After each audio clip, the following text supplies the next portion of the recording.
Okay, so I welcome you all to the channel the Noor of law. आज हम लोग part 3 कर रहे हैं prevention of money laundering act 2002 का, which will be dealing with section number 48 till section number 75। ठीक है, तो इस लेक्चर को देखने से पहले प्लीज जिसने भी पहले 2 लेक्चर्स नहीं देखे हैं प्लीज देख लेना। It's a humble request from my side, क्योंकि बहुत सारे ऐसे टर्म्स हैं जो आपको समझ में नहीं आएंगे if you have directly jumped on to this video. ठीक है, तो पहले it is very necessary for you to clear your basics. ठीक है, इसीलिए तभी आप इस सेक्शन पे मूव ऑन करना जब आपका वो सारा सेक्शन जो है फर्स्ट वाला which caters to section 1 till section number 47 is all clear. Okay, अब हम बढ़ते हैं आज वेरी फर्स्ट सेक्शन पे, which is section number 48, which talks about authorities under the act. तो chapter 8 deals with authorities and section 48 deals with authorities under the act. हमने पहले भी देखा कि काफी सारी authorities की हमने in general बात की इस act में, है ना। लेकिन ये वाला section जो है specifically tells us कि कौन सी authorities हैं इस पूरे act के अंदर। ठीक है, there shall be the following classes of authorities for the purposes of this act। ठीक है, तो एक तो होगी डायरेक्टर, एडिशनल या फिर एडिशनल डायरेक्टर होंगे, जॉइंट डायरेक्टर होंगे। ठीक है, तो ये एक ही रैंक के ऑफिसर्स हैं सारे। फिर उनके नीचे आते हैं डेप्यूटी डायरेक्टर, फिर उनसे भी नीचे रैंक के हैं assistant director. Then such other class of officers as may be appointed for the purposes of this act. ठीक है, तो जो भी for the purposes of this act appoint किए जाएंगे ऑफिसर्स बाकी क्लास के, वो आते हैं डी क्लॉज के अंदर। अब आ जाते हैं सेक्शन नंबर 49 पे, which talks about appointment and powers of authorities and other officers. Now this section caters to the powers, कि इनको पावर्स कौन देगा, कौन अपॉइंट करेगा, ठीक है, इनकी क्या अथॉरिटी रहेगी, तो वो सारी चीजें डील की गई हैं अंडर सेक्शन 49। तो हमें पता है कि central government is the main authority under this act, so central government may appoint such persons as it thinks fit to be the authorities for the purposes of this act.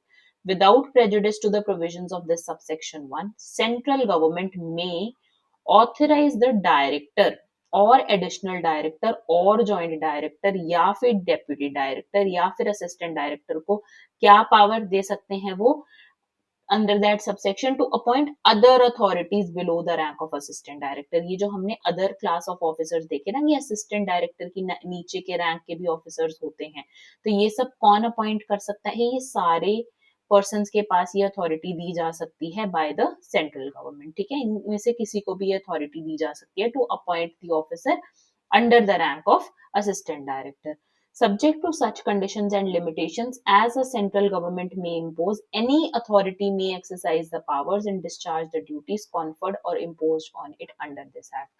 अब मैं एक चीज और क्लियर कर दूं कि मुझे ना एक कमेंट आया था कि ma'am you are sticking to the bare act and not explaining other things, है ना।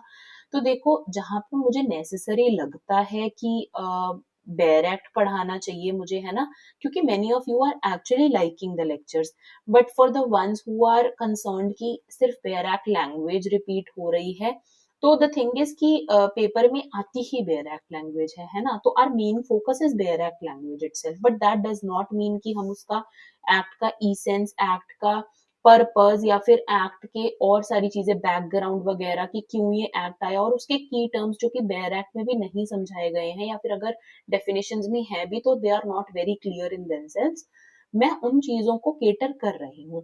अगर फिर भी आपको कुछ ऐसा लगता है कि आपको समझ में नहीं आया, you are free to ask that in the comment section.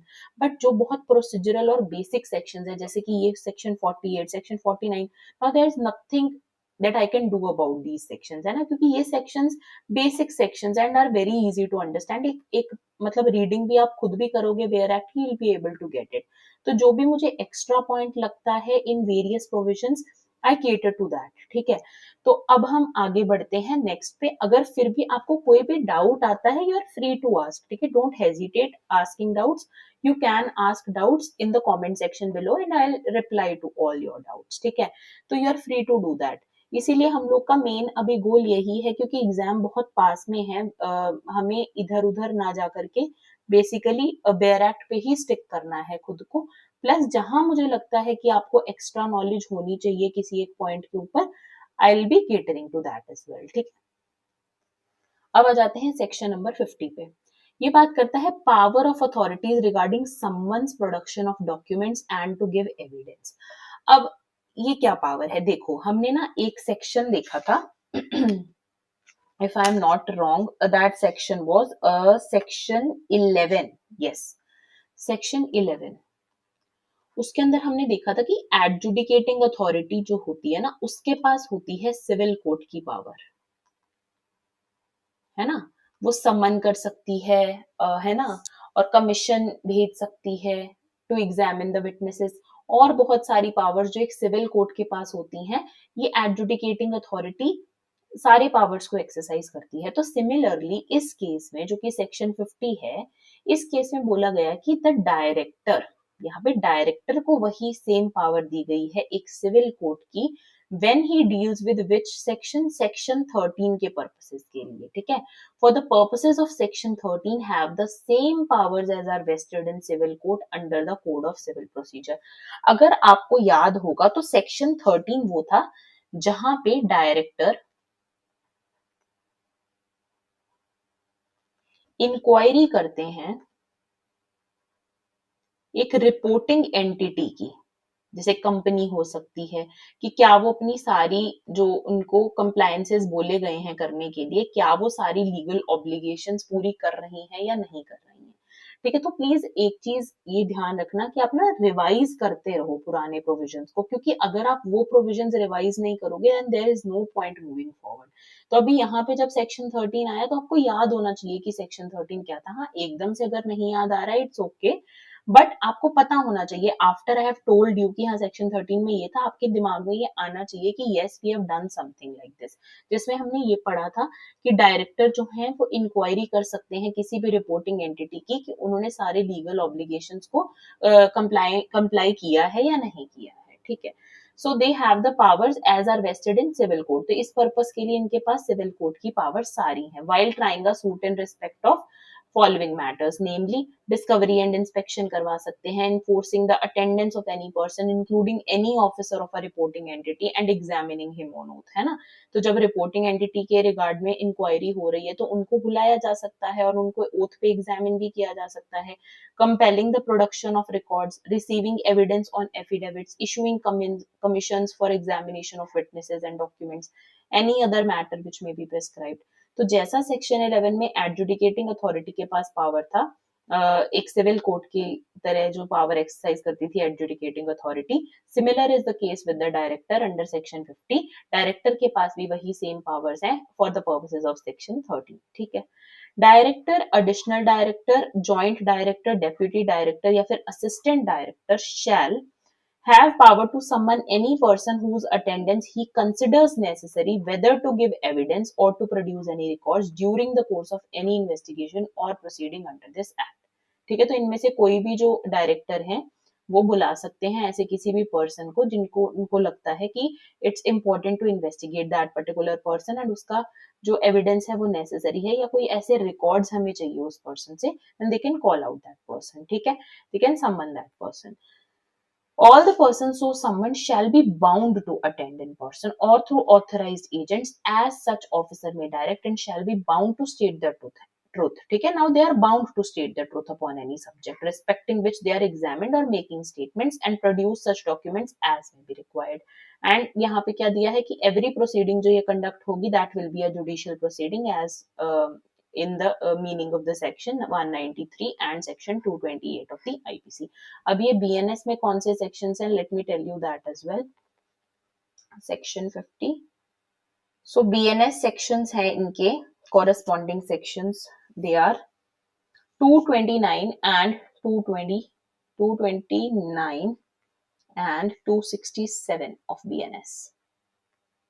ठीक है, तो ये आप ना खुद भी देखते रहना कि जो भी यहाँ पे सीआरपीसी के प्रोविजंस मेंशन्ड हैं, ठीक है, तो अब उनको ना आप इंटरचेंजेबली उसके क्लॉजेस जो बीएनएस में है या फिर बीएनएसएस में है, जो अगर सीआरपीसी की मेंशन है तो बीएनएसएस, अगर आईपीसी की मेंशन है तो बीएनएस, आप देखते रहना साइड बाय साइड। ठीक है, now coming on to the next slide. Subject to any rules made in this behalf by the central government, any officer referred to in subsection 2 may impound and retain। अब ये क्या कहना चाह रहा है कि जो भी ऑफिसर है ना, जो हमने देखा कोई भी डायरेक्टर, किसी भी category of director can call out to any person और उससे कोई रिकॉर्ड वगैरह भी वो मंगवा सकते हैं, है ना।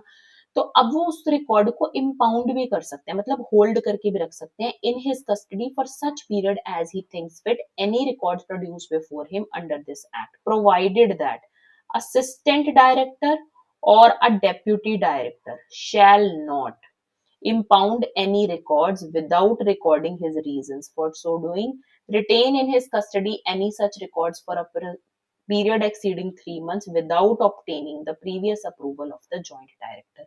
अब देखो, हमने पिछली स्लाइड में हमने ये देखा कि चाहे वो कोई भी डायरेक्टर हो, director, additional director, joint director, deputy director, assistant director, वो सम्मन की पावर तो सब रखते हैं, है ना, रिकॉर्ड्स भी सब मंगवा सकते हैं, लेकिन स्पेसिफिकली अगर असिस्टेंट डायरेक्टर को या फिर डेप्यूटी डायरेक्टर को कोई सी रिकॉर्ड को इम्पाउंड करना है, ठीक है, या फिर उनको कोई रिकॉर्ड को 3 महीने से ज्यादा अपने पास रखना है, इम्पाउंड करके अपनी कस्टडी में रखना है, तो उनको किसका परमिशन लेना पड़ेगा? जॉइंट डायरेक्टर का। तो यहाँ पे कौन सी अथॉरिटी हमें ध्यान में रखनी है? Joint director. कौन लेगा इनसे permission? Assistant director and deputy director, ठीक है, ये पॉइंट आपको नोट करना है। Okay, section number 51, jurisdiction of authorities, ठीक है, authorities shall exercise all or any of the powers and perform all or any of the functions conferred or assigned to such authorities by or under this act or the rules framed thereunder in accordance with such directions as the central government may issue। हमने देखा कि यहाँ पे पूरे act में जो सबसे superior authority है, हमने देखा कि it is the central government. तो सेंट्रल गवर्नमेंट की डायरेक्शंस के हिसाब से ही सब कुछ होगा। तो जो पावर्स एंड ड्यूटीज एक्सरसाइज करी जाएंगी by the authorities, that will be as per the directions of the central government, ठीक है।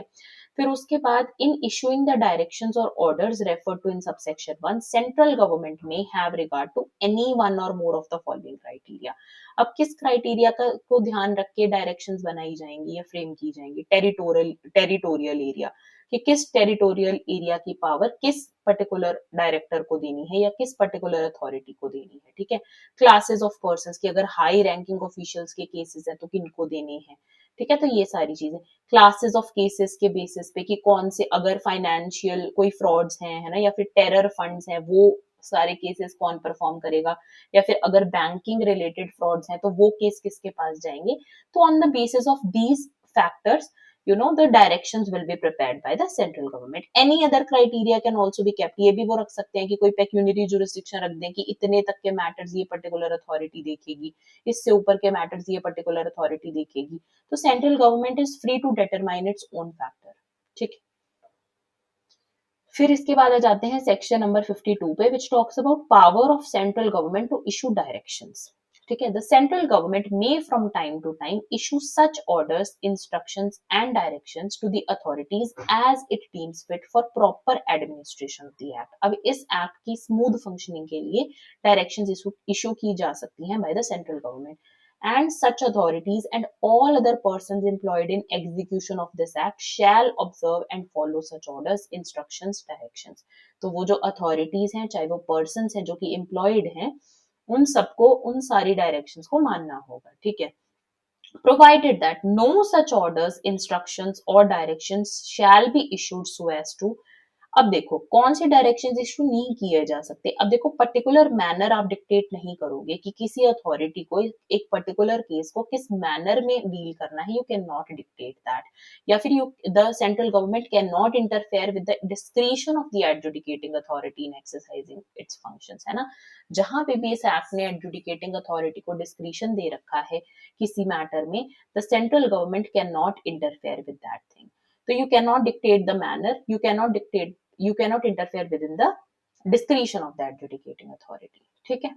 Now coming to the next section, which is section number 53, which deals with empowerment of certain officers। अब यहाँ पे power दिया जा रहा है certain officers को, तो वो भी कौन देगा? हमें पता है कि यहाँ पे सबसे सुपीरियर अथॉरिटी सेंट्रल गवर्नमेंट है, तो central government may by special or general order, ठीक है, एम्पावर एन ऑफिसर, किस रैंक के बिलो नहीं होना चाहिए वो officer? Not below the rank of the director of a central government or of a state government to act as an authority under this act. तो director से नीचे की अथॉरिटी तो यहाँ पे एक्ट ही नहीं कर सकती इस एक्ट के अंदर, ठीक है। Minimum qualification is to be a director, ठीक है, not below the rank of a director of the central government or the state government to act as authority under this act, provided that central government may empower an officer below the rank if these are not available. अगर director या उसके ऊपर की rank का person available ही नहीं है, in that scenario only the central government can go for the officer in rank below of the director, otherwise you have to favor director या फिर डायरेक्टर के ऊपर की अथॉरिटी ही इस एक्ट के अंदर अथॉरिटी का काम करेगी, ठीक है। Now coming to section number 54, certain officers to assist in inquiry. अब कौन से ऑफिसर्स हैं जो कि असिस्ट करेंगे इंक्वायरी में? The following officers are hereby empowered and required to assist. अब क्यों असिस्टेंस रिक्वायर्ड है इन सब ऑफिसर्स का? हमने पहले के लेक्चर्स में भी ये चीज देखी थी कि जो मनी लॉन्ड्रिंग का ऑफेंस है उसके साथ साथ एक स्केड्यूल्ड ऑफेंस कमिट होता है ना। One is the offence of money laundering, जिसको हम बोलते हैं एन ऑफेंस बोल देते हैं, ठीक है। फिर प्लस एक स्केड्यूल्ड ऑफेंस या प्रेडिकेट ऑफेंस कमिट होता है ना। तो ये स्केड्यूल्ड ऑफेंस कुछ भी हो सकता है, क्योंकि ये तो मनी लॉन्ड्रिंग है। आप किसी भी ब्लैक मनी को व्हाइट मनी दिखाने की कोशिश कर रहे हो, दिस इज दैट ऑफेंस, ठीक है। इस एक्ट में आपको उस चीज के लिए पनिश किया जा रहा है। बट वो पैसा कहाँ से आया है? वो आया है एक स्केड्यूल्ड ऑफेंस के थ्रू, वो पैसा जनरेट हुआ है, चाहे वो ब्राइबरी हो, चाहे वो कोई भी पर्टिकुलर स्केड्यूल ऑफेंस हो सकता है, चाहे वो एक्सटॉर्शन हो, थेफ्ट हो, कोई भी हो सकता है, ठीक है। तो इसीलिए अब ऑफेंसेस तो वो कोई भी हो सकता है। अब सारे ऑफेंसेस को इन्फोर्समेंट डायरेक्टरेट तो नहीं देख सकता ना, है ना। तो इसीलिए हर एक ऑफेंस के लिए अलग अलग अथॉरिटीज डील करती हैं। जैसे for the matters like murder, police investigate such cases, है ना। तो पुलिस से मांगी जा सकती है कोई भी रिपोर्ट, या फिर उनकी जो असिस्टेंस है रिक्वायर की जा सकती है। तो इसी तरीके से अब मान लो कोई अगर ड्रग कोई मिला, हीरोइन मिला है कहीं से, ठीक है, फॉर एग्जाम्पल, तो अब वो अगर इलीगल चीज कहीं से बरामद हुई है, तो हमें जो ये अथॉरिटी है, यहाँ पे जो ऑफिसर्स हैं इस एक्ट के अंदर, जो एडजुडिकेटिंग अथॉरिटी है या जो डायरेक्टरेट ऑफ इन्फोर्समेंट है, ये इंफॉर्मेशन इनके पास कैसे आएगी? इनके पास एनसीबी के थ्रू ही आएगी ना, है ना। तो एनडीपीएस एक्ट वगैरह जो इन पर्टिकुलर ऑफेंसेस से डील कर रहे हैं, तो उनके अंदर की जो अथॉरिटीज हैं, यही लोग आकर के इनको असिस्ट करेंगे, तभी इनको पता चलेगा कि अच्छा इतना इन्होंने जो पैसा है इधर उधर किया है, ठीक है। ये कहाँ से आया है, क्या ऑफेंस इन्होंने कमिट किया है, वो एक्चुअल डेटा तो उनके पास से लिया जाएगा ना। So that is why it is said in this particular section कि असिस्टेंस मांगा जा सकता है from whom? Officers of customs and central excise department से, narcotic drugs and psychotropic substance acts के थ्रू ऑफिसर्स जो अपॉइंट होते हैं under this act, under section 5 clause 1, ठीक है। और भी बहुत सारे डिपार्टमेंट, जैसे इनकम टैक्स अथॉरिटी से असिस्टेंस मांगी जा सकती है ना। अगर टैक्स एवेजन का कोई ऑफेंस किया है तो इस केस में ये होंगे, ठीक है। Members of the recognised stock exchanges, अब अगर वो पर्सन स्टॉक एक्सचेंज के थ्रू अपना पैसा इधर उधर करने की कोशिश कर रहा है, तो वो भी, उनका भी असिस्टेंस लिया जाएगा, ठीक है। Recognised under section 4 of the securities contract regulation act 1956। Officers of the Reserve Bank of India, फिर ऑफिसर्स ऑफ पुलिस, है ना। Officers of enforcement appointed under subsection 1 of section 36 of the FEMA act, है ना, foreign exchange management act. Officers of the Securities and Exchange Board of India established under Section 3 of the Securities and Exchange Board of India Act. Officers of Insurance Regulatory and Development Authority. अब ऐसा भी हो सकता है कि वो person अपना पैसा दिखा रहा हो कि इंश्योरेंस से आया है, but actually it is not that amount, है ना। तो officers of the forward markets commission established under section 3 of the forward contracts act. तो ये फॉरवर्ड कॉन्ट्रैक्ट्स एक्ट भी हमने देखा था, ये जो ट्रेड वगैरह होता है ऑयल में या गोल्ड में, ये सारी चीजों से डील करता है। तो अगर वो पर्सन उसमें निकाल रहा है अपना ब्लैक मनी, तो इसीलिए इनकी भी असिस्टेंस रिक्वायर की जा सकती है। Officers of the pension fund regulatory and development authority, अगर पेंशन दिखा करके ये किया जा रहा है, तो उनकी भी, उस रेगुलेटरी का भी असिस्टेंस लिया जा सकता है। Officers of department of post in the government of India, ठीक है। तो इसीलिए all the departments of the government are basically covered under this act. जैसे रजिस्ट्रार वगैरह, अगर वो पर्सन कोई इमूवेबल प्रॉपर्टी खरीद लेता है ब्लैक मनी से, and wants to convert that into white money, है ना। तो रजिस्ट्रार से भी असिस्टेंस ली जा सकती है, मोटर व्हीकल्स एक्ट में ली जा सकती है असिस्टेंस उनकी अथॉरिटीज की, officers and members of the institute of chartered accountants की, ठीक है, officers and members of the institute of cost and work accountants of India constituted under section 3, officers and members of the Institute of Company Secretaries of India constituted under Section 3 of the Company Secretaries Act. तो officers of any other body corporate constituted or established under a central act or a state act, तो किसी भी body corporate से भी लिया जा सकता है assistance. Such other officers of central government, state government, local authorities और reporting entities as a central government may by notification specify in this behalf. Because you never know कि किस रिगार्डिंग ऑफेंस कमिट हो रहा है और कहाँ से वो एक्चुअल मनी आ रहा है, देयरफॉर ये सारे लोगों की ही असिस्टेंस आपको रिक्वायर्ड हो सकती है, ठीक है। फिर आगे बढ़ते हम लोग चैप्टर 9 पे, which deals with reciprocal arrangements for assistance in certain matters and procedure for attachment and confiscation of property. अब ये किससे डील कर रहा है, अब ये इस चीज से डील किया जा रहा है इस पार्ट के अंदर, चैप्टर 9 के अंदर, कि अगर हमें किसी पर्सन की जो प्रॉपर्टी है उसका ट्रायल मान लो इंडिया में चल रहा है, बट उस पर्सन की प्रॉपर्टी जो अटैच होनी है वो बाहर है, इंडिया के बाहर है, कॉन्ट्रैक्टिंग स्टेट जिसको हम बोलते हैं, जिस कंट्री के साथ इंडिया की कोई ट्रीटी वगैरह साइंड है, ऐसी अरेंजमेंट्स बनी हुई है, एक्स्ट्राडिशन ट्रीटी साइंड है कि वहां से हम लोग सारे जो एविडेंसेस वगैरह है यहाँ पे लेके आ सकते हैं, है ना। तो अगर ऐसी कोई सिचुएशन अराइज होती है तो क्या फॉर्मेट रहेगा, क्या प्रोसीजर रहेगा, this is provided under chapter 9, ठीक है। अगर वहां पे कोई ट्रायल हो रहा है और यहाँ की प्रॉपर्टी अटैच होनी है तो भी उसका प्रोसीजर दिया है, अगर यहाँ पे ट्रायल हो रहा है और बाहर प्रॉपर्टी लोकेटेड है या फिर वो पर्सन बाहर लोकेटेड है तो फिर तब भी ट्रायल इधर ही, जो मतलब प्रोसीजर है वो इसी सेक्शन के अंडर, सेक्शन 55 के अंदर दिया है, ठीक है। मतलब section 55 is dealing with the definitions, chapter 9 is wholly dealing with such things, ठीक है। अब section 55 talks about definitions. In this chapter unless the context otherwise requires, contracting state क्या होता है, देखो ये सारी चीजें ना बीएनएसएस में भी दी हैं, ओल्ड सीआरपीसी में भी एक चैप्टर है जो पर्टिकुलरली इससे डील करता है, I guess it starts with section number 111 ठीक है। तो आप एक बार जाके उसको भी देख लेना क्योंकि बीएनएसएस में भी बहुत सारे कॉमन प्रोविजंस हैं इसी के रिगार्डिंग, ठीक है। In this chapter, unless the context otherwise requires, contracting state means any country or place outside India in respect of which arrangements have been made by the central government with the government of such country. तो हमारी जो सरकार है, central government है हमारी, उसने उस country की गवर्नमेंट के साथ स्पेसिफिकली अरेंजमेंट्स किए हैं थ्रू अ ट्रीटी और अदरवाइज, ठीक है, कि हमारा जो लॉ है वहां पे भी एग्जीक्यूट किया जा सकता है, ठीक है। तो इस रिगार्डिंग जब अरेंजमेंट्स किए गए हैं उसी स्टेट को बोलते हैं, उसी कंट्री को बोलते हैं कॉन्ट्रैक्टिंग स्टेट, ठीक है। आइडेंटिफाइंग का क्या मतलब है, identifying includes establishment of a proof कि ये जो प्रॉपर्टी है वो actually proceeds of commission of crime से आई है, ठीक है, ऑफेंस के कमीशन से ये प्रॉपर्टी आई है।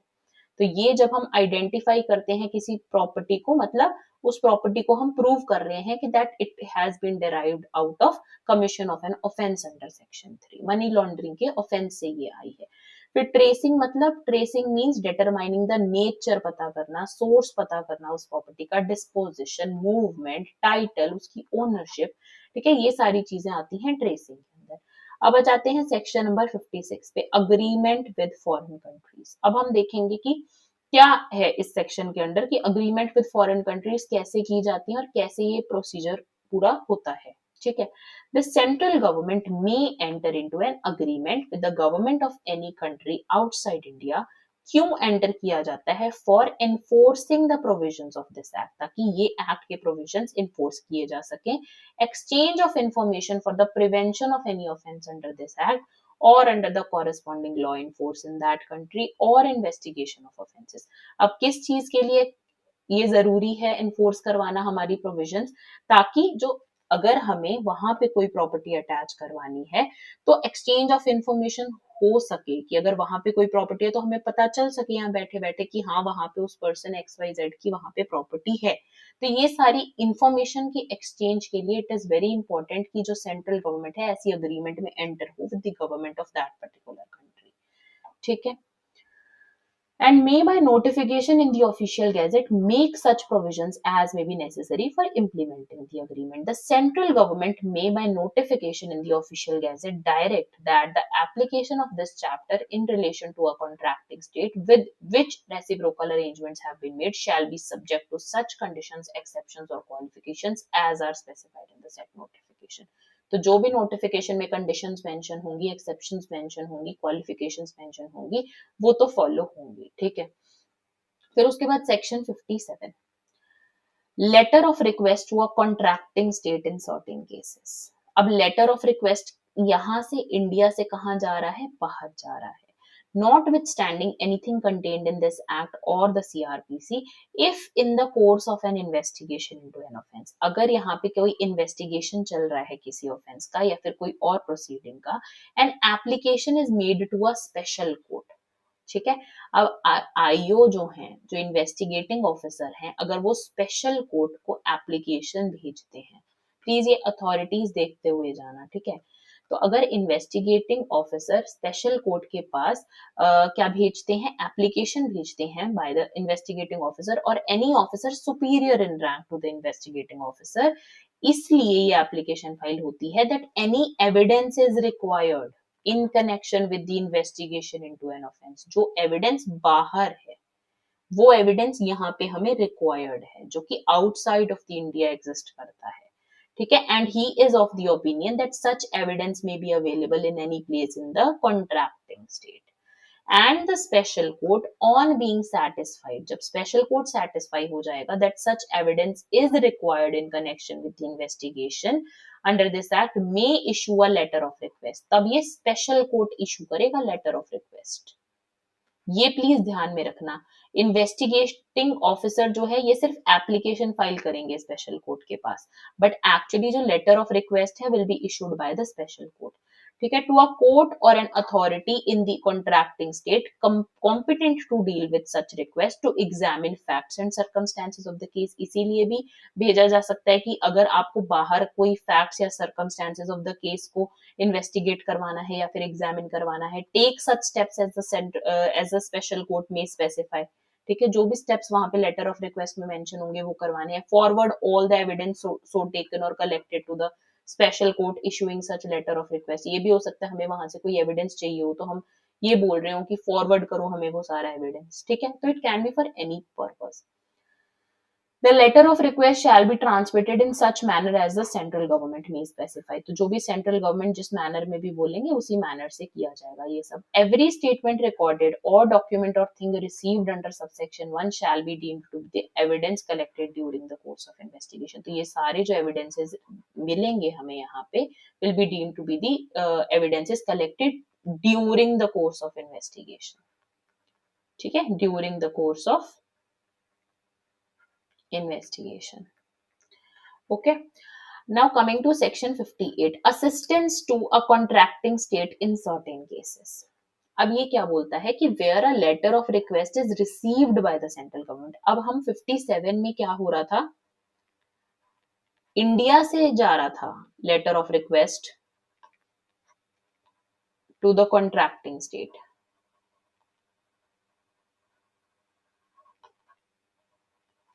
बट सेक्शन 58 में ठीक इसका उल्टा हो रहा है, कॉन्ट्रैक्टिंग स्टेट से इंडिया में जा रहा है अंडर सेक्शन 58, ठीक है। तो जहां पे भी रिसीव किया जा रहा है बाय द सेंट्रल गवर्नमेंट कोई letter of request requesting for investigation into an offence, अब अगर वो रिक्वेस्ट कर रहे हैं हमसे कि हमें किसी ऑफेंस की इन्वेस्टिगेशन करके दो or proceedings under this act and forwarding to such court or authority any evidence connected therewith, the central government may, अब सेंट्रल गवर्नमेंट फिर आगे क्या करेगी, may forward such letter of request to whom, to special court or to any authority under this particular act as it thinks fit for the execution of such request।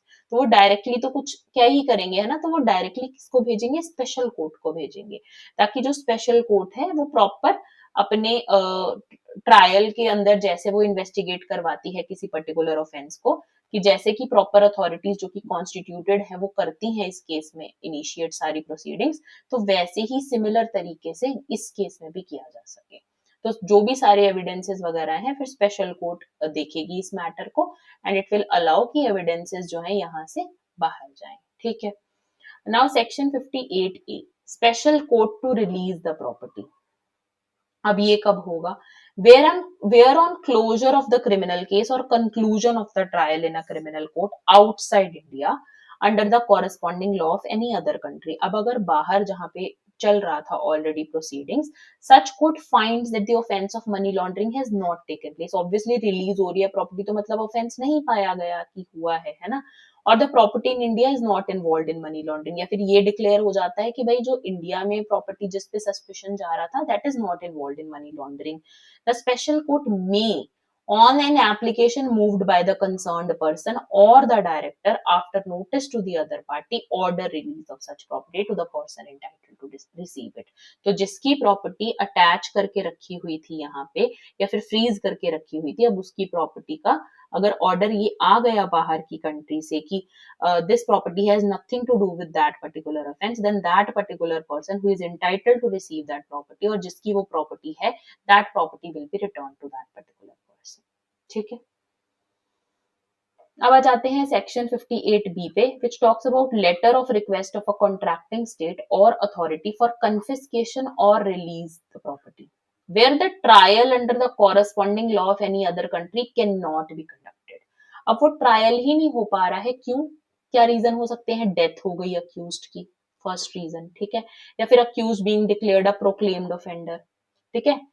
तो इन वजह से क्या हो रहा है, वो ट्रायल ही वहां पे नहीं हो पा रहा, or for any other reason or having commence but could not be concluded, the central government shall on receipt of a letter of request from the court or authority in the contracting state requesting for confiscation or release of property। अब जो भी वो request कर रही है, either they are saying कि नहीं confiscate कर लो प्रॉपर्टी या रिलीज कर दो property, as the case may be, forward the same to the director। तो जो भी उनका रिक्वेस्ट आया है वो as it is फॉरवर्ड कर दिया जाएगा to the director to move an application before special court, और फिर वो डायरेक्टर फिर से क्या करेंगे, एप्लीकेशन फाइल करेंगे to the special court,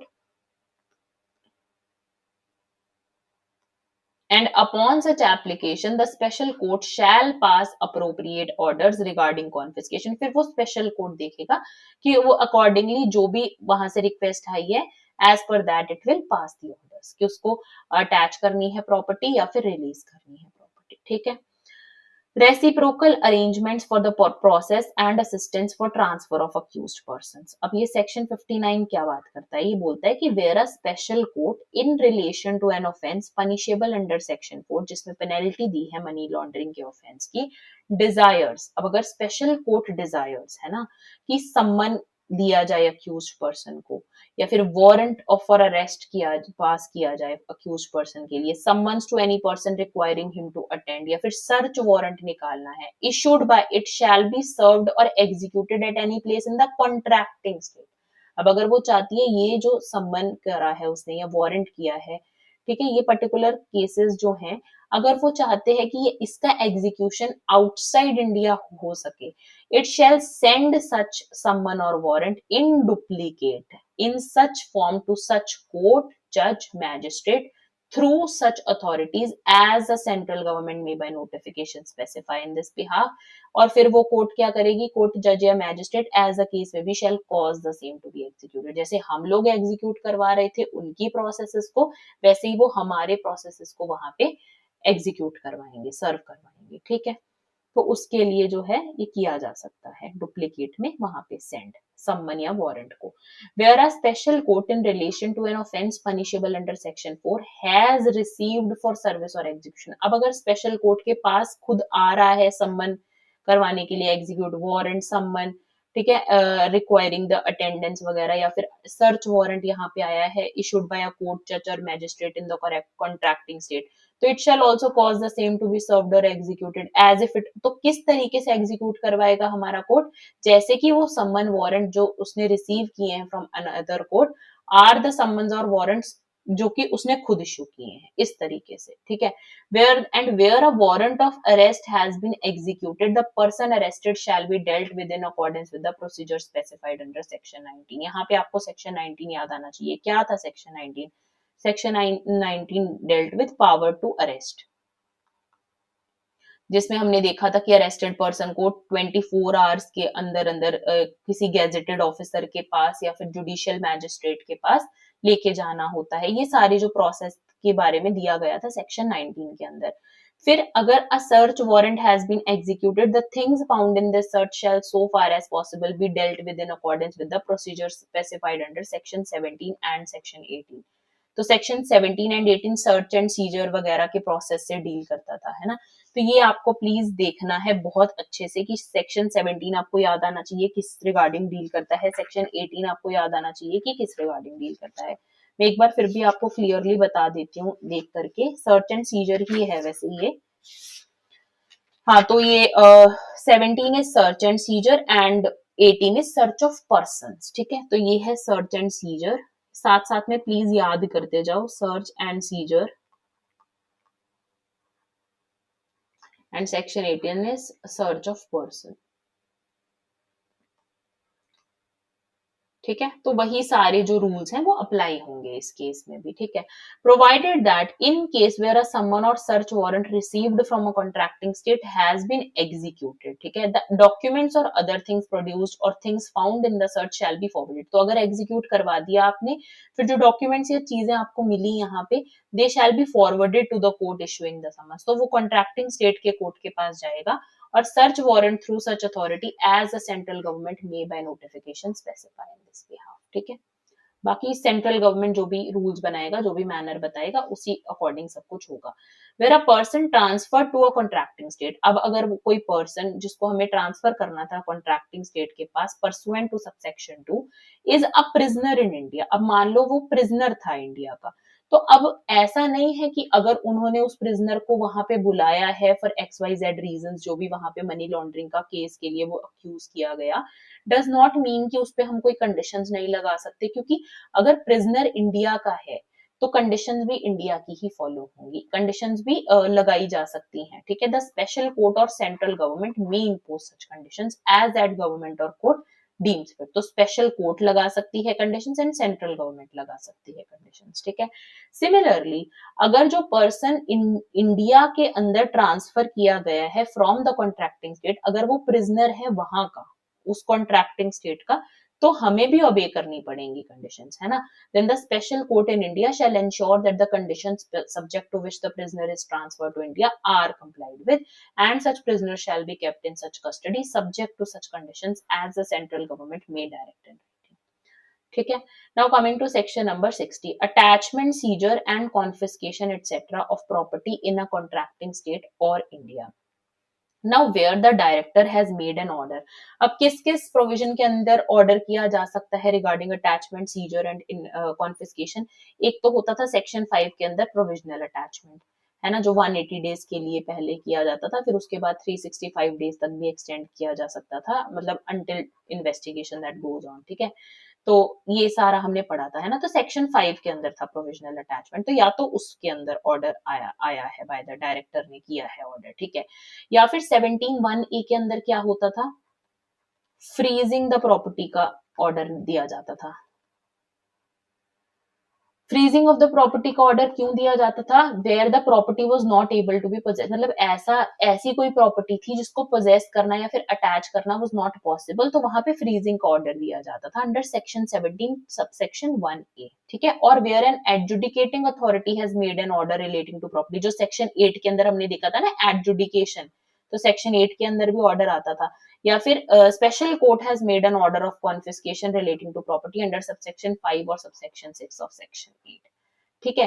तो अगर ऐसा कोई भी ऑर्डर दिया गया है and such property suspected to be in the contracting state, and अगर जिस प्रॉपर्टी के रिगार्ड में ऐसा कोई ऑर्डर निकाला गया है वो property actually is situated in the contracting state, the special court on an application by the director और द एडमिनिस्ट्रेटर अपॉइंटेड, हमने देखा था ना administrator management of the property का सेक्शन हमने देखा था सेक्शन 10, उसके अंदर एक एडमिनिस्ट्रेटर भी अपॉइंट किया जा रहा था, है ना, विद रिगार्ड टू प्रॉपर्टी। तो चाहे तो डायरेक्टर चाहे तो एडमिनिस्ट्रेटर उस चीज के लिए एप्लीकेशन फाइल करेंगे, as the case may be, may issue a letter of request to a court or the authority in the contracting state for execution of such order, ठीक है।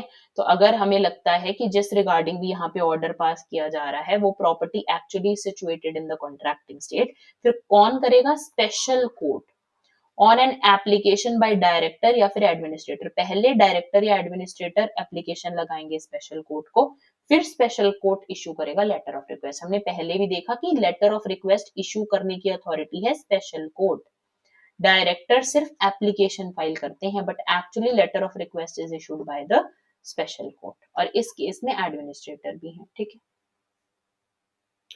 फिर where a letter of request is received by the central government from a court. अब यहाँ तो first clause में हमने देखा कि जब हम भेज रहे हैं, जब यहाँ हमारी स्पेशल कोर्ट जो है वो भेज रही है लेटर ऑफ रिक्वेस्ट आउटसाइड, लेकिन अगर letter of request is received by the central government from a court or authority in a contracting state, है ना, अगर वो लोग रिक्वेस्ट कर रहे हैं फॉर द अटैचमेंट, सीजर या फिर फ्रीजिंग और कॉन्फिस्केशन ऑफ द प्रॉपर्टी, जो हमारे जो पर्टिकुलर सेक्शंस हैं वो तो हमने बता देखे क्लॉज 1 में, अगर उनके भी कोई ऐसे पर्टिकुलर लॉ है, उनका कॉरेस्पॉन्डिंग लॉ जिसमें ऐसे कोई सेक्शन है रिगार्डिंग अटैचमेंट सीजर और ऐसा कोई ऑर्डर दिया है उनके कोर्ट ने, है ना, तो यहाँ पे अगर आया है उनका letter of request committed in that particular contracting state, the central government may forward such letter of request to the director. तो फिर वही प्रोसेस की वो जो सेंट्रल गवर्नमेंट है वो लेटर ऑफ रिक्वेस्ट डायरेक्टर के पास देंगी as it thinks fit for the execution in accordance with the provisions of this act. ठीक है।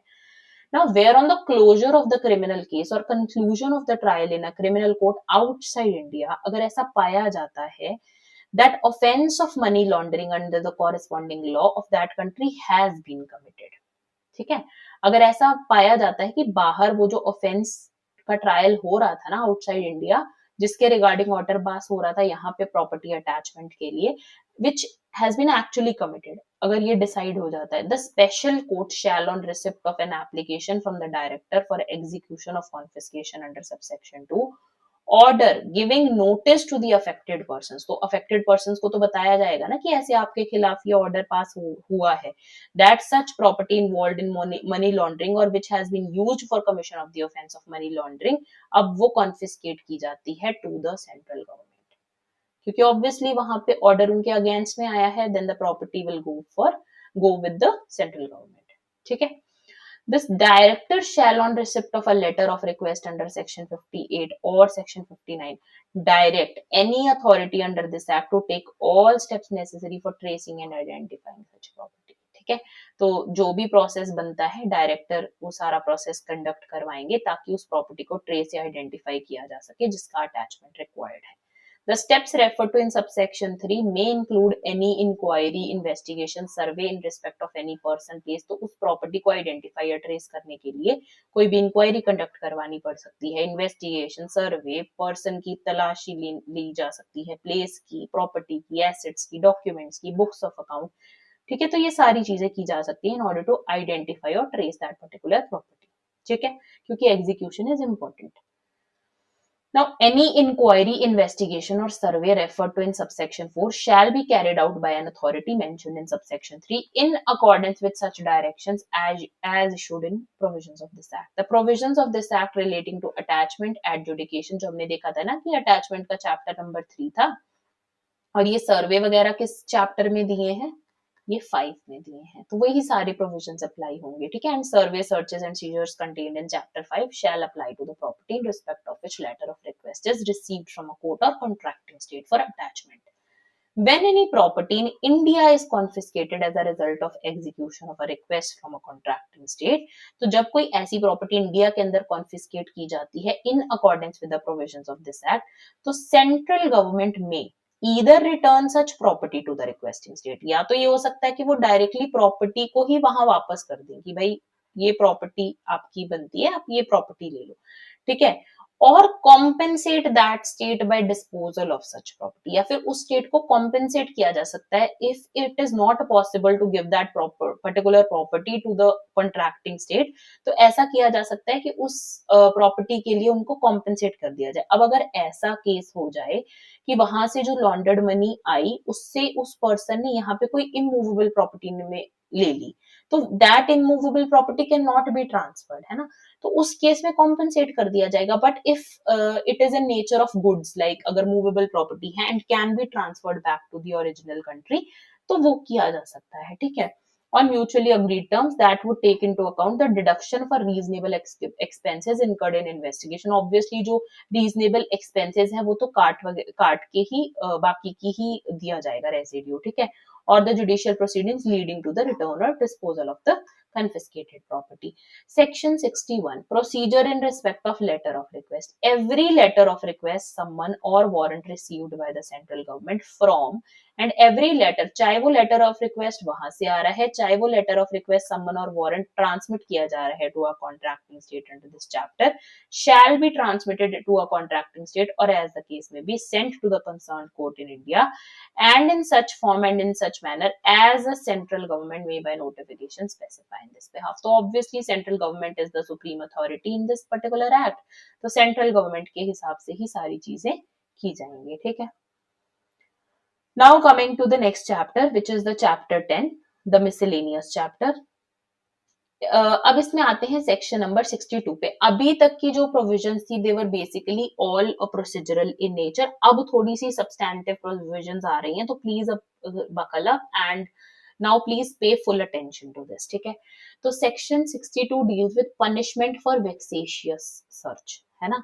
Any authority or officer exercising powers under this act or any rules made thereunder who without reasons recorded in writing. अब यहाँ पे इस act के अंदर अगर कोई भी अथॉरिटी, ठीक है, या कोई भी ऑफिसर बिना रीजंस रिकॉर्ड किए, ठीक है, कोई भी सर्च परफॉर्म करते हैं ऑफ एनी बिल्डिंग या प्लेस, और डिटेन करते हैं किसी पर्सन को, या सर्च और arrest any person, shall for every such offense be liable on conviction for imprisonment कितने तक का, may extend to 2 years or with fine which may extend to 50,000 rupees or with both. तो ये please ध्यान में रखना, section 62 में who is made liable, officer, ठीक है. अब आगे section 63, punishment for false information और फेलियर टू गिव इंफॉर्मेशन, ठीक है. तो any person wilfully and maliciously giving false information, तो यहाँ पे कौन पनिश किया जा रहा है, क्लॉज 1 में इनफॉर्मर, ठीक है, और क्लॉज 2 में आगे हम देखेंगे इट इज विटनेस, ठीक है. तो अगर कोई पर्सन जिसको जिसको इंफॉर्मेशन देनी चाहिए थी but is wilfully and maliciously giving false information and so causing an arrest और a search to be made under this act, shall on conviction be liable for imprisonment, वही सेम 2 years और with fine which may extend to 50,000 rupees or both. अब जिसको सही information पता थी but that person is wilfully and maliciously giving false information, और जिसके behalf पे सर्च भी कंडक्ट की जा रही है, दैट इज अननेसेसरी थिंग, है ना. आप अननेसेसरी हरासमेंट कर रहे हो स्टेट के रिसोर्सेज का, ठीक है. That is why punishment is given 2 years or with fine which may extend to 50,000 rupees or with both, plus उस पर्सन का भी मतलब बिना मतलब हरासमेंट किया जा रहा है ना.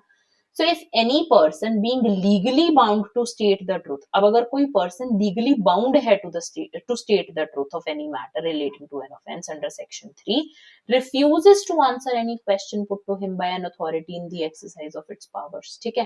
तो अगर वो person नहीं जवाब दे रहा है but he is bound to answer, ठीक है, तो उस केस में भी, ठीक है, that person will be held liable. या फिर refuses to sign any statement made by him in the course of any proceedings under this act, which an authority may legally require to sign, to whom a summon is issued under section 50 either to attend to give evidence or produce books of account. अब उसको summon भी अगर दे दिया गया है, still he is not coming, or other documents at a certain place and time, omits to attend or produce books of account or document, he shall by way of penalty, कितना सम उससे charge किया जाएगा, not less than 500 rupees but which may extend to 10,000 rupees. तो देखो जो officer के case में जो कि सेक्शन 62 है एंड सेक्शन 63 के क्लॉज 1 इनफॉर्मर के केस में, ठीक है, पनिशमेंट इज डिफरेंट, ठीक है. वो थी 2 years 50,000 और both. But in case of section 63 clause 2, ऐसा पर्सन जिसको बुलाया गया, सम्मन भेजा गया, इज नॉट कमिंग या फिर is refusing to sign any statement और is bound to give the true information but is not giving that, तो 500 रुपीज से लेकर के 10,000 रुपीज कैन बी चार्ज।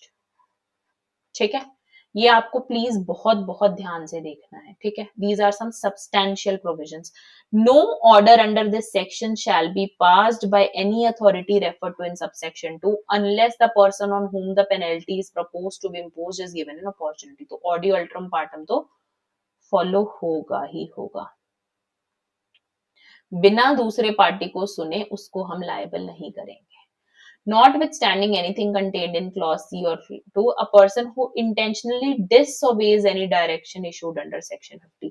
अब अगर कोई पर्सन जानबूझ के ऐसी कोई डायरेक्शन जो उसको ओबे करनी चाहिए थी, he is not obeying that particular direction, तो उसको किस सेक्शन के अंदर 174 ऑफ द आईपीसी के अंडर चार्ज किया जा सकता है। But I will tell you the BNS section as well. So it is section number 208 of BNS.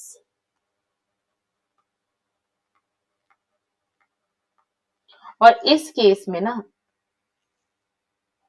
1 month का imprisonment और फाइन ऑफ ₹500 और बोथ कैन बी चार्ज्ड।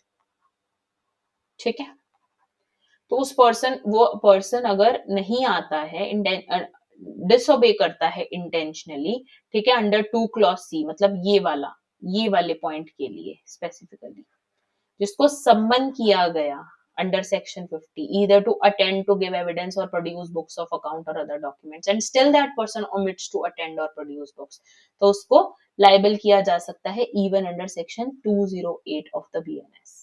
ठीक है, Section 64, cognizance of offences. No court shall take cognizance of any offence under section 62 और subsection 1 of section 63, है ना। इनकी punishment भी same थी, तो इन दोनों को एक ही कैटेगरी में रखा है कि no court shall take cognizance under this offences except with the previous sanction of the central government। ठीक है, तो central government का जो sanction है that is required। Okay, central government shall by an order either give sanction or refuse to give sanction within 90 days of the receipt of the request in this behalf।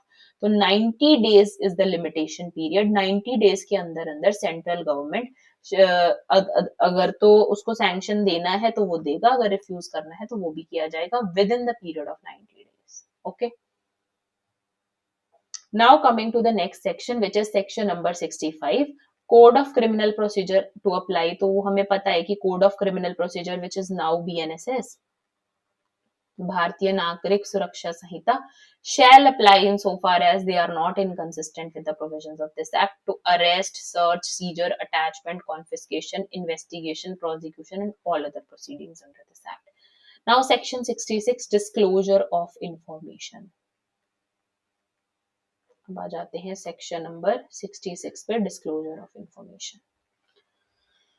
तो इसके regarding ना ये पहले मैं आपको बता दूं, ये जो क्लॉज 1 है ना that deals with voluntary sharing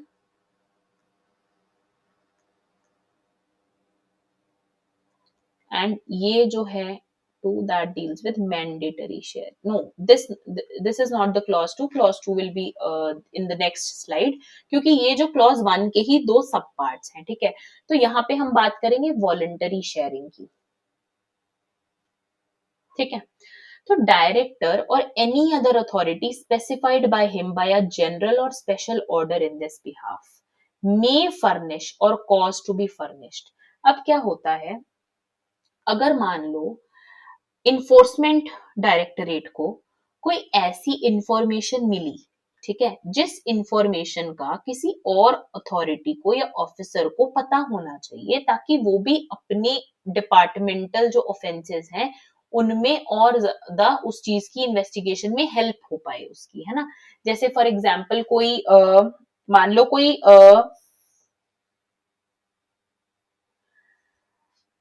ऐसा पता चलता है कि मान लो मिस्टर एक्स है, ऐसा पता चलता है कि he owns a lot of land. अगर ईडी को ऐसा पता चला कि he owns a lot of land, ठीक है, तो ये जो इंफॉर्मेशन है, अगर हम दूसरे किसी अथॉरिटी को, जैसे इनकम टैक्स अथॉरिटी को मान लो अगर दे दी जाए ये information,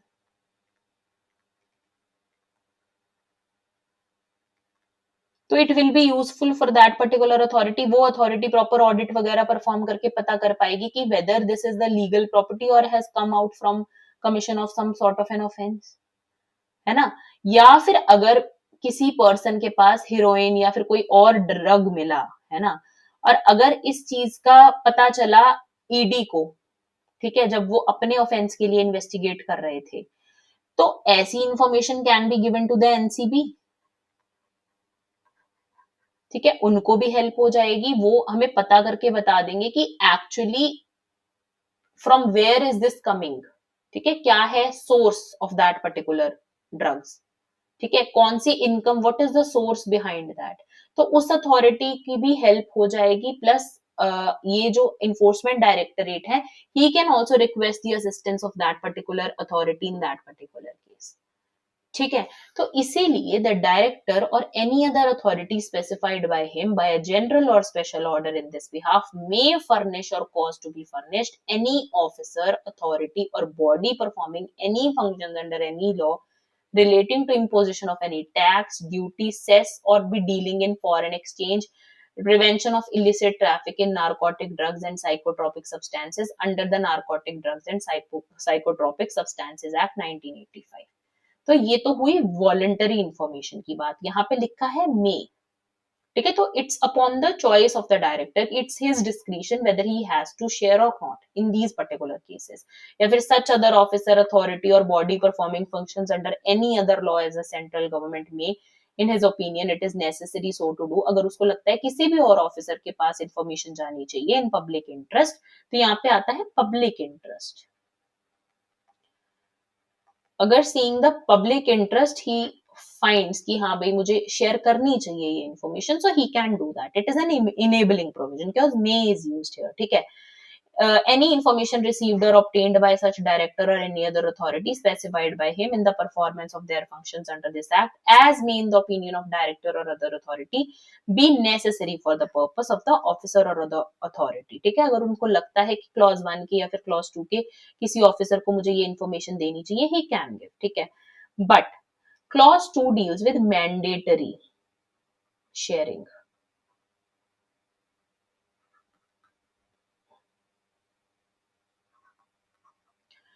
If the director or other authority specified under subsection 1 is of the opinion, on the basis of information or material in his possession, that the provisions of any other law for the time being in force are contravened, then the director or such authority shall share the information with the concerned agency for necessary action। जो कि हमने देखा, अगर कोई ऐसे drugs उसको मिले enforcement director को, देन ही शैल इन्फॉर्म, ठीक है, when he is very sure कि some guidelines are contravened, that person is not the particular person eligible for keeping that sort of drugs in such huge amount, तो उसको वो चीज के बारे में इंफॉर्मेशन देना is mandatory, ठीक है, to that particular authority which deals in that particular offenses, ठीक है। Now section 67 bar of suits in civil courts। तो obviously आप सिविल कोर्ट में नहीं जाओगे टू सेट असाइड या मॉडिफाई कोई भी ऑर्डर जो इस एक्ट के अंदर पास किया गया है, ठीक है। So no suit shall be brought in any civil court to set aside और मॉडिफाई एनी प्रोसीडिंग्स टेकन और मेड अंडर दिस एक्ट, ना ही कोई इंजंक्शन पास की जाएगी। एंड नो प्रोसिक्यूशन सूट और other proceeding shall lie against the government और any officer of the government for anything done और intended to be done in good faith under this act. तो कोई भी, पहली चीज तो आप सिविल कोर्ट में नहीं जा सकते टू सेट असाइड और modify any proceeding under this act, ठीक है, अगर इस एक्ट के अंदर कोई ऑर्डर पास किया गया है। प्लस आप कोई भी प्रोसिक्यूशन या फिर सूट या फिर प्रोसीडिंग गवर्नमेंट के अगेंस्ट लाई नहीं करेगा, ना ही किसी गवर्नमेंट ऑफिसर के खिलाफ लाई करेगा, क्योंकि अगर उन्होंने गुड फेथ में एक्सरसाइज की है अपनी ड्यूटीज, ठीक है, if they have worked under good faith and the work was intended to be done in good faith, ठीक है, तो फिर they can not be held liable for that, ठीक है। Now coming to section number 68, notice not to be valid on certain grounds. अब जो हमने देखा ना यहाँ पे शो कॉज नोटिस 30 डेज के अंदर उस पर्सन को अपना प्रूव करना पड़ेगा कि इनकम कहाँ से आई, कहाँ से नहीं आई, जो हमने प्रीवियस लेक्चर्स में देखा। तो जस्ट बिकॉज उस नोटिस में कोई प्रोसीजरल डिफेक्ट है does not make that notice invalid in itself, ठीक है। तो no notice, summons, order, document or other proceeding furnished or made or issued or taken to or purported to have been furnished or made or issued or taken in pursuance of any of the provisions of this act shall be invalid. No, ठीक है, no लिखा है तो it shall not be invalid or shall be deemed to be invalid merely by reason of any mistake, defect, omission in such notice, summons, orders, document or other proceeding. अगर वो notice, सम्मन या order या document या proceeding उसका substance ठीक है, ठीक है, एंड उसका जो इंटेंट था और पर्पस था that is as per the purpose of this particular act, it conforms with the intent and purposes of this act. अगर वो notice is in conformity with the intent and purposes of this act, then that cannot be declared invalid. ठीक है. Now coming to the next section, that is section number 69, recovery of fine or penalty. तो अब कैसे किया जाएगा fine को recover या फिर पेनल्टी को रिकवर, ये दिया है under section number 69.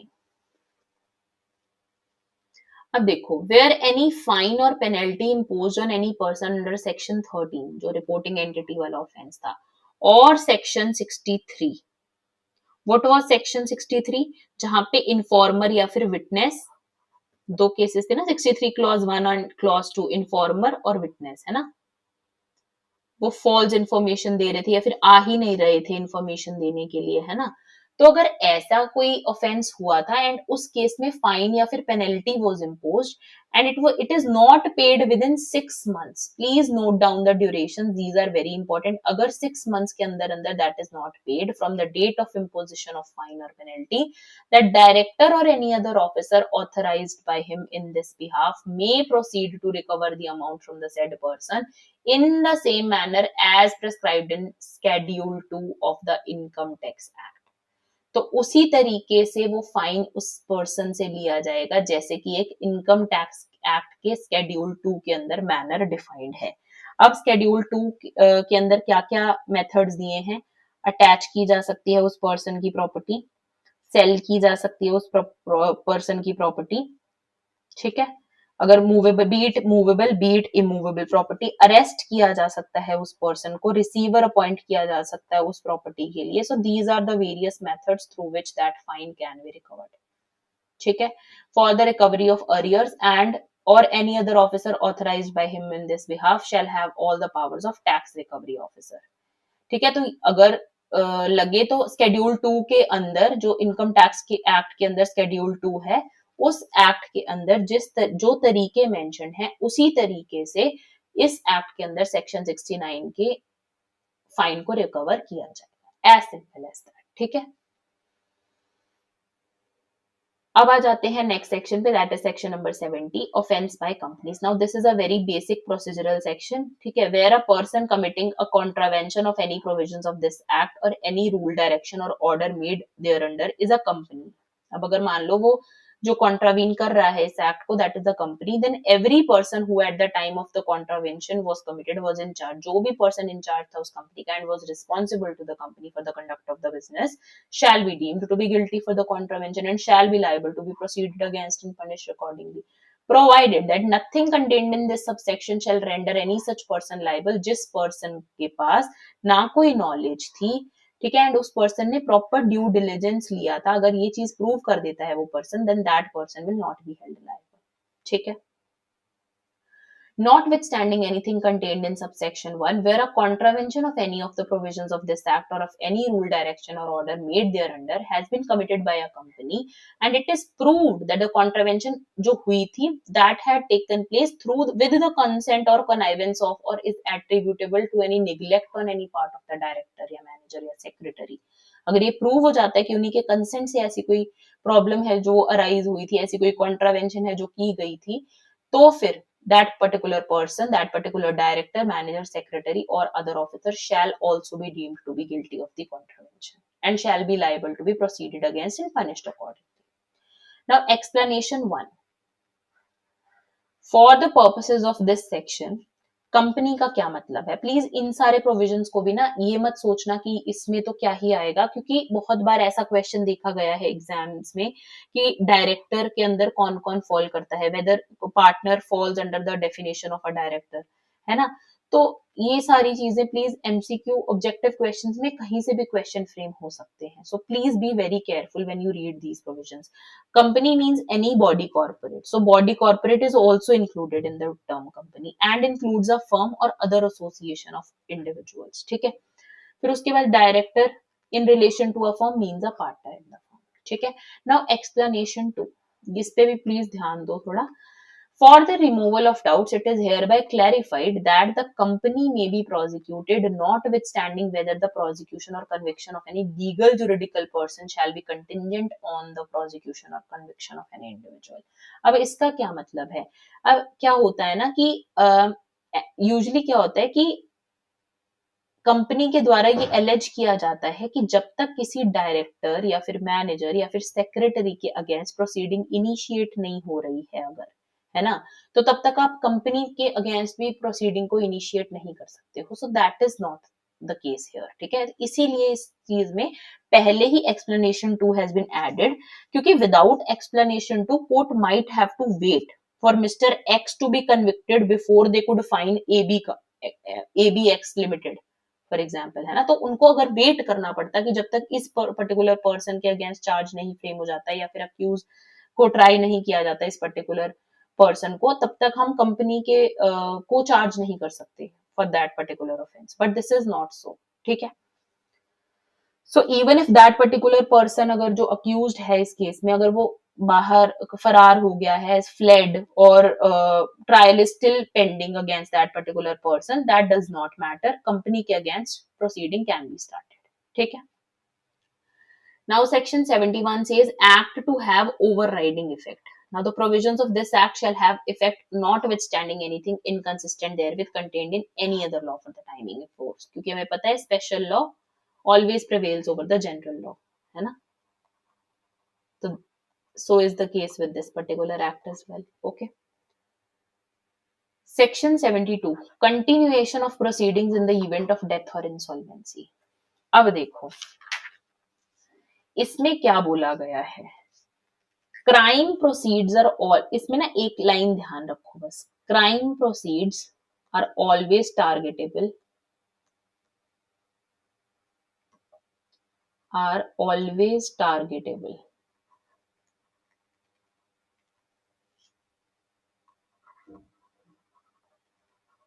regardless of criminal status.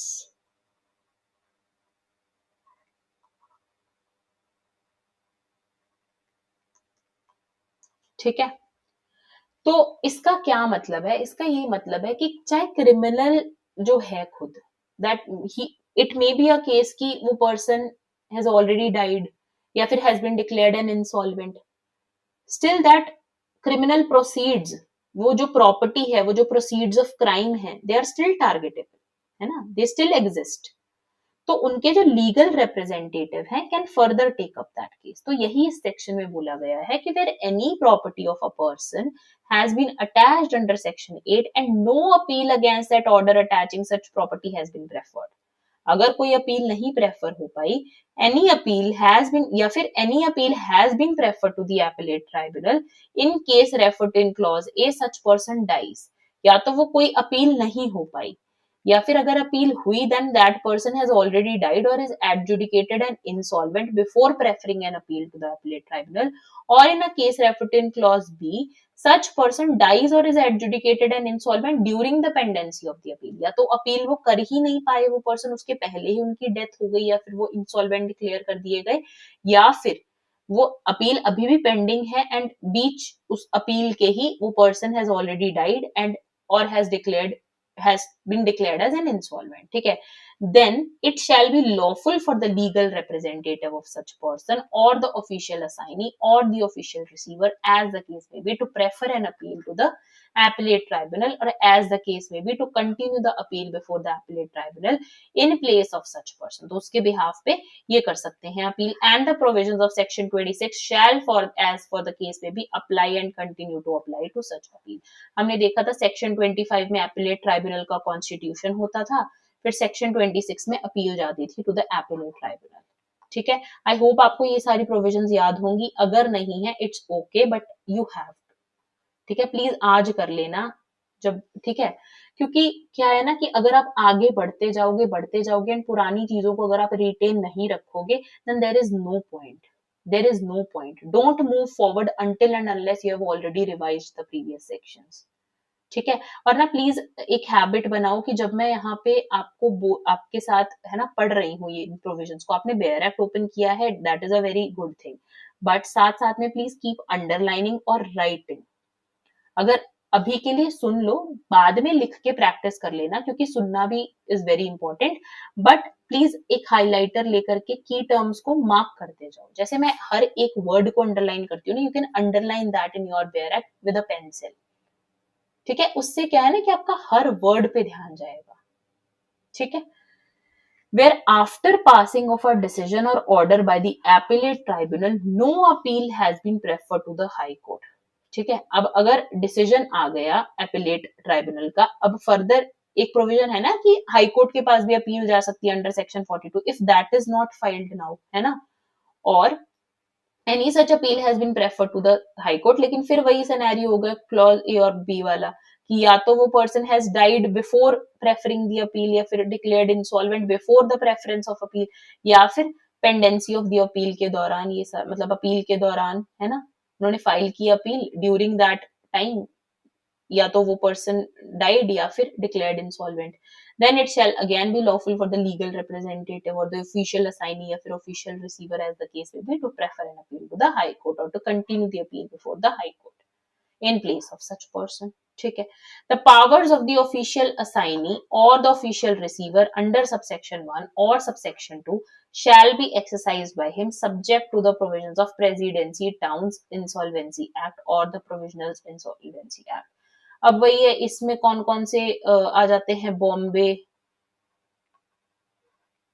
वगैरह जो टाउन्स हैं, है ना, जो प्रेसिडेंशियल टाउन्स हैं, तो उनके रिस्पेक्ट में वो जो एक्ट है वो गवर्न करेगा उनको, या फिर बाकियों के लिए provincial insolvency act will apply, ठीक है। इसमें मुंबई, कैलकाटा, चेन्नई सब आ जाते हैं ना, कैलकाटा, चेन्नई एक्सेट्रा। अब आ जाते हैं सेक्शन नंबर 72A पे। This is also very important, क्योंकि प्लीज एक चीज और मैं आपको बोलना चाहूंगी, क्योंकि यहाँ पे ना actually there are not the footnotes are not visible under, है ना, इन द पीपीटी। तो प्लीज आप इतना ध्यान रखो, जब आप बेयर एक्ट पढ़ते हो, आप साथ साथ में आपको फुटनोट्स पे से पता तो चल ही रहा होगा कि कौन सा सेक्शन किस अमेंडमेंट के थ्रू ऐड हुआ है। तो प्लीज उस चीज का आप ना उस चीज को नोट डाउन करते जाओ, क्योंकि many a times it has been seen कि क्वेश्चन आ जाता है कि ये किस अमेंडमेंट से इस सेक्शन को ऐड किया गया है अंडर दिस पर्टिकुलर एक्ट। तो वो मेहनत आप लोग कर लेना, क्योंकि इस एक्ट के अंदर ना बहुत सारे सेक्शंस को वेरियस अमेंडमेंट्स के थ्रू ऐड किया गया है। तो वो आप एक अलग से एक लिस्ट बना लेना कि किस अमेंडमेंट से कौन सा सेक्शन ऐड हुआ है, ठीक है, that will help you a lot. Section 72A जैसे कि ऐड हुआ है 2019 के अमेंडमेंट एक्ट से। Now it talks about inter ministerial coordination committee. अब ये किस रिगार्डिंग बात करता है, ये वही चीज की बात हो रही है कि जो सेंट्रल गवर्नमेंट है ना, it may by notification constitute N inter ministerial coordination committee for inter departmental and inter agency coordination for the following purposes. जैसा कि हमने देखा कि इस एक्ट के साथ साथ स्केड्यूल्ड ऑफेंस भी कमिट होता है, इस एक्ट के अंदर ऑफेंस हुआ प्लस एक स्केड्यूल्ड ऑफेंस तो होगा ही होगा, जिससे ये ऑफेंस कमिट हो रहा है, जिसके प्रोसीड्स ऑफ द क्राइम को वो पर्सन व्हाइट मनी शो करना चाह रहा है ना। तो इसीलिए इट इज वेरी इंपॉर्टेंट कि जो सारी अथॉरिटीज है ना वो एक तरीके से कोऑपरेटिव वे में काम करें, ठीक है। फाइनेंशियल इंटेलिजेंस यूनिट्स हो चाहे लॉ एनफोर्समेंट एजेंसीज हो, वो सारे मिलजुल के सब काम करें। सो इसीलिए this coordination committee has been created by the central government, which is for operational cooperation between the government, law enforcement agencies, financial intelligence units, India and the regulators और supervisors. ठीक है, ताकि जो information है वो share हो सके within themselves, है ना, share information, work together, है ना. देन पॉलिसी कॉपरेशन हो सके, ऐसा ना हो कि पॉलिसीज में डिस्क्रिपेंसीज आ जाए. If these guys will be coordinating amongst themselves, तो उससे क्या होगा कि पॉलिसीज जो फॉर्मुलेट होंगी that will also be nicer, है ना, क्योंकि वो बहुत सारी सब्सटैंशियल नंबर ऑफ सोसाइटी के लिए वो बेनिफिशियल होंगी एंड उनके लिए एक्सेप्टेबल होंगी, ज्यादा से ज्यादा लोग उसको एक्सेप्ट कर पाएंगे. And coordination across all relevant और competent authorities, such consultation among the concerned authorities, the financial sector and the other sectors as are appropriate, है ना. तो it ensures different ministries will not make different rules and will come to a common point. ठीक है. Development and implementing policies on anti money laundering और counterfeiting the financing of terrorism. तो इस सारी चीजों के अगेंस्ट एक साथ मिल के एक फाइट की तरह हो जाएगा ये, है ना. any other matter as the central government may by notification specify in this behalf. ठीक है. Now coming to the section 73, power to make rules. तो central government may by notification make rules. अब किस किस regarding rules बनाए जा सकते हैं? These are the various provisions regarding which rules can be framed. हम फटाफट सारी चीजों को देख लेते हैं. सेक्शन 5 हमें पता है प्रोविजनल अटैचमेंट के रिगार्डिंग रूल्स की, किस मैनर में प्रोविजनल अटैचमेंट होगा उसके रिगार्डिंग रूल्स बनाए जा सकते हैं. सेक्शन 5 वही अगेन प्रोविजनल अटैचमेंट के रिगार्डिंग ही डील करता है. Manner in which the order and material refer to in subsection 2 shall be dealt, है ना. Matters in respect of experience कितना चाहिए होगा मेंबर्स को सेक्शन 6 क्लॉज 3 के अंदर. सैलरीज उनकी कितनी होंगी and other terms and conditions of service members of the adjudicating authority, है ना. Salaries, again the salaries and allowances of the officers and employees of the adjudicating authority. क्या manner होगा to seize और take possession of the property under section 5 या फिर to freeze property under section 17 clause 1A या फिर 8 के clause 4 में. The manner in which the conditions subject to which the properties may be received and managed under subsection 2 of the section 10, है ना. हमने देखा था section 10 regarding management of properties जिसमें एडमिनिस्ट्रेटर अपॉइंट होता था. तो वो किस तरीके से मैनेज करेगा प्रॉपर्टीज को या फिर रिसीव करेगा. ठीक है. फिर moving on to the next slide. The additional matters in respect of which adjudicating authority may exercise the powers of civil court. हमने देखा था ना सेक्शन 11 में कि adjudicating authority can exercise all the powers of the civil court. तो उसमें एक clause था 11 क्लॉज 1 सब क्लॉज F, जिसमें ये बोला गया था any other powers of the civil court can be exercised as determined by the government, है ना. तो वो कौन सी पावर्स होंगी वो भी सेंट्रल गवर्नमेंट ही उस रिगार्डिंग में रूल्स बनाएगा. Nature and value of transactions and the time with in which the information shall be furnished, है ना. 12 सेक्शन 12 में हमने देखा था फर्निशिंग ऑफ द इंफॉर्मेशन. तो कितने टाइम पीरियड में वो इंफॉर्मेशन जाएगी. The manner and the conditions in which the authentication of identity of clients shall be verified. इसमें हमने देखा था 12AA में एक्स्ट्रा सिक्योरिटी चेक्स लग रहे थे जब स्पेसिफाइड ट्रांजैक्शंस हो रही थी, है ना. तो वो किस मैनर में किए जाएंगे. The manner of identifying the ownership and financial position of the client under clause B. ठीक है. Additional steps to record the purposes behind conducting specified transaction, कि वो specified transaction का क्या purpose है, क्या intended nature है उस transaction का, या फिर क्या relationship है between the transacting parties. ठीक है. Manner of increasing the future monitoring under subsection 3 of 12AA. The period of interval in which the reports are sent by the reporting entities. तो ये सारे जो प्रोसीजरल मैटर्स हैं इन सारों में रूल्स कौन बनाएगा, सेंट्रल गवर्नमेंट बनाएगी. इन सबको आपको क्रैम नहीं करना है, आपको जस्ट एक बार गो थ्रू करना है. ठीक है. The procedure and manner of maintaining and furnishing information, manner in which reasons and material referred to in subsection 16 का clause 2 shall be maintained. किस तरीके से उसको मेंटेन रखना है. हमने देखा था कि 5 years तक के लिए मेंटेन किया जाएगा, है ना. Rules relating to search and seizure section 17. ठीक है. सेक्शन 18 के अंदर किस मैनर में reasons and materials referred will be maintained. ठीक है. Manner in which the order and material referred to in subsection 2 of section 19 shall be maintained. Manner in which the forwarding of the order of the retention or continuation of freezing of property, ठीक है, किया जाएगा section 20 के अंदर. The manner in which records authenticated outside India may be received under subsection 2 of section 22. Form of appeal किस तरीके से, and the fee for filing such appeal, ये सारे जो प्रोसीजरल चीजें हैं कैसे की जाएंगी as per the rules framed by the central government. ठीक है। The additional matters in respect of which the appellate tribunal may exercise the powers of the civil court under clause 1 of subsection 2 of the section 35. Now, UA, condition subject to which a police officer may be authorized to investigate into the offence. ठीक है.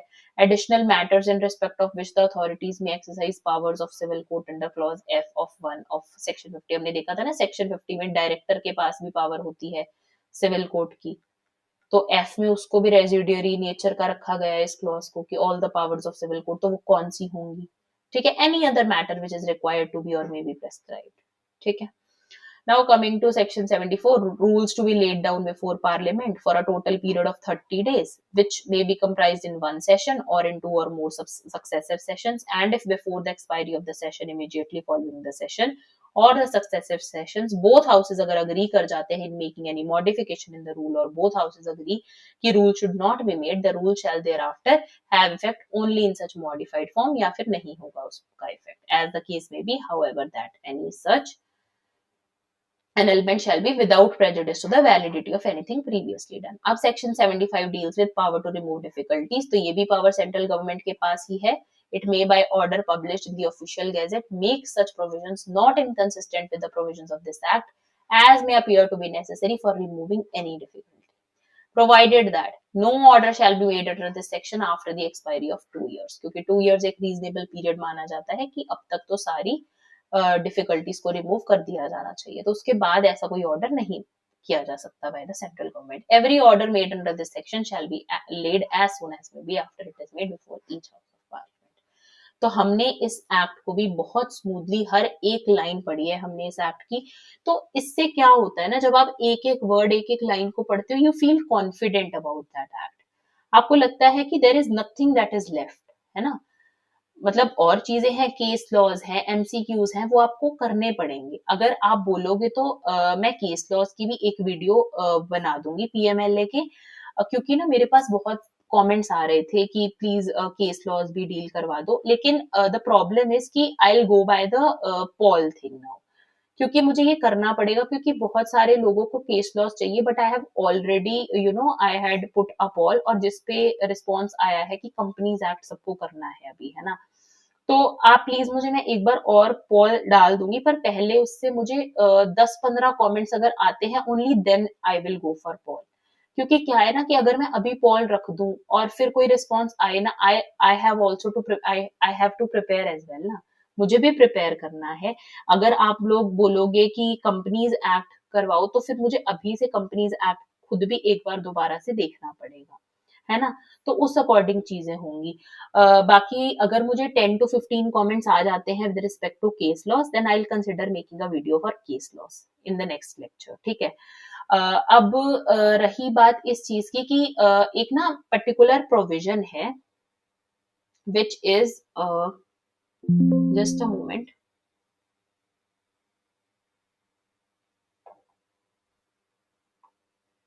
एक particular provision है, I will just explain it here itself. Section 6A I guess it was, yes, जो कि मैंने ना CVC act में बताया था, है ना. तो उस section 6A of CVC act में एक डिस्क्रिपेंसी आई थी कि that has been declared unconstitutional. तो yes, it has been declared unconstitutional. I am very sorry for not letting you know about this. ठीक है, क्योंकि मेरे पास जो बेयर एक्ट था that is an old version bare act, I guess that is why this mistake has been committed, but I would like to rectify this mistake here itself कि जो section 6A of CVC act है उसको इसीलिए unconstitutional declare कर दिया गया क्योंकि उसमें क्या था ना कि sanction was required, approval was required of the central government with respect to the offences, जो कि हाई रैंकिंग ऑफिशियल्स के अगेंस्ट अगर कोई ऑफेंसेस टेकअप किए जाते थे तो उसके लिए एक सैंक्शन रिक्वायर्ड था सेंट्रल गवर्नमेंट का. बट फिर ये इन्फ्रिंज कर रहा था आर्टिकल 14 को, क्योंकि ये रीजनेबल क्लासिफिकेशन नहीं थी कहीं से कहीं तक, है ना. You are dividing between people की एक हाई रैंकिंग ऑफिशियल्स है और एक लो रैंकिंग ऑफिशियल्स है. This is not a reasonable classification, there is no rational nexus for this classification. इसीलिए इस प्रोविजन को अनकॉन्स्टिट्यूशनल डिक्लेयर कर दिया गया था. ठीक है। सो प्लीज इस चीज को आप थोड़ा ध्यान से देख लेना। बाकी मैंने जिस स्टूडेंट के, दो स्टूडेंट्स के इस रिगार्डिंग कमेंट आए थे, तो मैंने कमेंट सेक्शन में भी इस चीज को केटर किया था। I have even mentioned the case law in the comment section, you can see check that out as well. ठीक है। और भी अगर आपको कोई भी डाउट होता है और अगर आपको कोई भी मेरी मिस्टेक लगती है, you can tell me that in the comment section, so that बाकी स्टूडेंट्स की भी हेल्प हो सके, है ना। अगर कोई स्लिप ऑफ अ टंग भी हुई है, you can mention that as well in the comment section below, है ना, ताकि बाकी स्टूडेंट्स का भी थोड़ी हेल्प हो सके, वो कुछ गलत ना नोट कर ले अपनी नोटबुक में। ठीक है, which can cause problem to them later on. ठीक है। बाकी यू कैन आस्क डाउट्स, ठीक है, without hesitation, and please trust me, I will be completing the semi major and minor acts, don't panic. ठीक है, अभी अपनी रिवीजन करते रहो, एंड जो मेजर एक्ट्स हैं प्लीज उन पे फोकस करो, सिर्फ इन पे रिलाय मत करो। Please also take up your major act side by side, क्योंकि मेजर एक्ट्स का ज्यादा वेटेज रहा है हमेशा से। तो हम लोग यही मान के चलते हैं कि मेजर एक्ट्स तो ऑब्वियसली आप नहीं ही छोड़ के जा सकते हो, तो वो तो आपको करने ही है। माइनर और सेमी मेजर भी करने ही पड़ेंगे, क्योंकि बहुत कम एक्ट्स हैं इस बार जो आ रहे हैं लास्ट टाइम के कंपैरिजन में। So that is why carry on with your preparation and all the best. Thank you.